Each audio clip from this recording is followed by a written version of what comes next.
बहन की चीख सुनते ही साहुर बिना कुछ सोचे सूखे पेड़ के अंदर से निकलता है और सीधा उस आवाज की तरफ चल पड़ता है।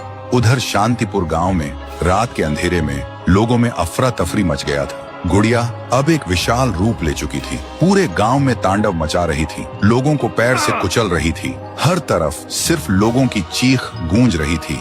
पीहू अभी भी जमीन पे पड़ी होती है, उसकी रूह धीरे धीरे मिट जा रही होती है। तभी तुंग तुंग तुंग साहुर आता है और अपनी बहन को जमीन पर पड़ा देखकर उसकी आंखों से एक बार फिर आंसू टपकने लगते हैं। पीहू थोड़ा कांप के उठती है और कमजोर आवाज में पूछती है, तुम कौन हो? साहुर बोलता है, मैं तेरा भाई साहुर। पीहू का गला भर आता है और बोलती, भैया तुम यहाँ कैसे?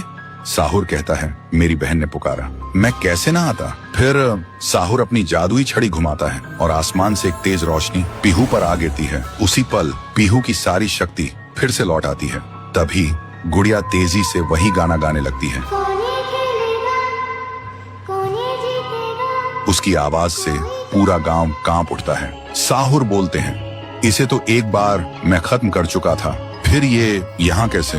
फिर साहुर गांव के लोगों को एक खाली मैदान में इकट्ठा करता है और एक कवच के अंदर सबको सुरक्षित कर देता है और एक बार फिर से आसमान चमकने लगता है। साहुर गुड़िया को मौत के घाट उतारने लगता है। एक ही पल में गुड़िया टुकड़ों में बिखर जाती है, लेकिन उसी वक्त उसके टुकड़े खुद ब खुद जुड़ने लगते हैं और गुड़िया हंसने लगती है। पीहू बोलती है, भैया इसे हम ऐसे नहीं खत्म कर सकते, इसे आग से जला के खत्म करना होगा। तभी साहुर अपने जादू से गुड़िया को कस के पकड़ता है और पीहू अपनी आंखों से आग निकालती है और गुड़िया को जला देती है। गुड़िया चीखती है और छोटी होने लगती है। कुछ ही देर बाद गुड़िया जलकर राख हो जाती है और हवा में पूरी तरह से गायब हो जाती है।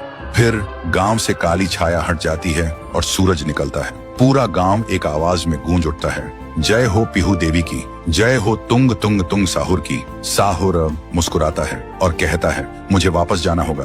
पीहू भी आंखों में आंसू लेकर गांव वालों को अलविदा कहती है और एक रोशनी के साथ दोनों हवा